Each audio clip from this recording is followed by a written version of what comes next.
afternoon, sir. Oh, good So afternoon. I have a series of questions about Myanmar.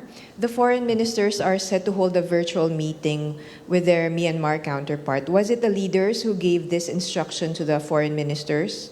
Do the leaders also agree that meeting the Myanmar foreign minister is an appropriate or a necessary step to take at this time? Could you explain, the rationale behind it? Additionally, is this virtual meeting with Myanmar a step toward the normalization of the status of Myanmar in ASEAN? And is it a recognition of the new government of Myanmar? Last one, what are ASEAN's thoughts on the results of the Myanmar general election and whether it will recognize the newly formed government? Thank you. Well, there is no need to further recognize Myanmar. The government of Myanmar has been recognized, and that's why Myanmar is a member state. And however, because of the situation in Myanmar, where there is a humanitarian disaster that's going on, there's continued fighting going on. There is a impending. There's what is a low-level civil war still going on. Then that is why the ASEAN proposed the 5 points of consensus. And these essentially are that we have peace, that there's representation, the things that are necessary for a democratic state to function. And this 5 points of consensus was agreed upon by Myanmar.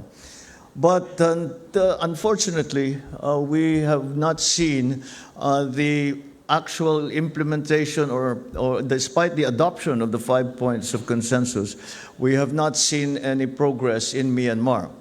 And it's interesting that you should ask that because I just came, before coming here, we just had the retreat wherein the leaders of the member states sit down and have a closed door session.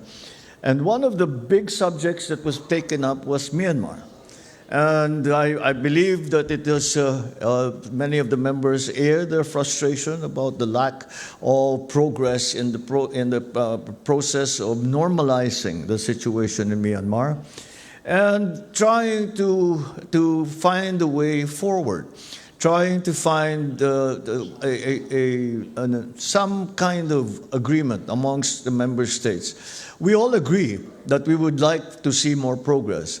We all agree that we all should try very hard to find ways to shift what has become a moribund process right now. It is not moving.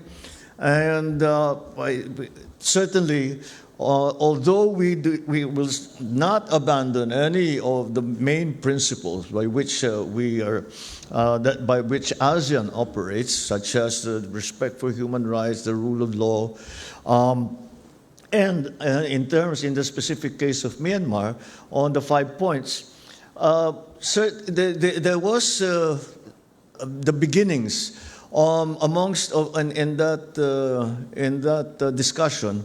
It was a very, very vibrant discussion and in some cases, at some points, emotional discussion, because as I said during the retreat, and I don't think I'm betraying any confidence when I say this, that we have to do something because Myanmar is not merely a trade partner. Myanmar is not merely a friend to ASEAN. Myanmar is part of the ASEAN family. And it is a tragedy when a family member is left out of the family for whatever reason. And so there was I think, a tacit agreement that we need to do more. We need to find what those things, we need to find other ways to move the process forward. What those other ways are is something that we now will have to go away and think about. And we agreed that our foreign ministers, our foreign secretary, would that first of all that the leaders would try to find any ideas. Because as we were sitting there, we said, we don't have the answers here. These things will not be decided now. But we will go away and try and find, maybe think about what can be done to improve the process and to start to see some progress in that process of normalizing, once again, normalizing the situation in Myanmar. So it's still a thorny problem for which we cannot say that there are obvious solutions. But there has been a nano shift, perhaps, in the approach to the situation in Myanmar. There are no definitive answers as yet, but we are certainly going to work on it very, very hard.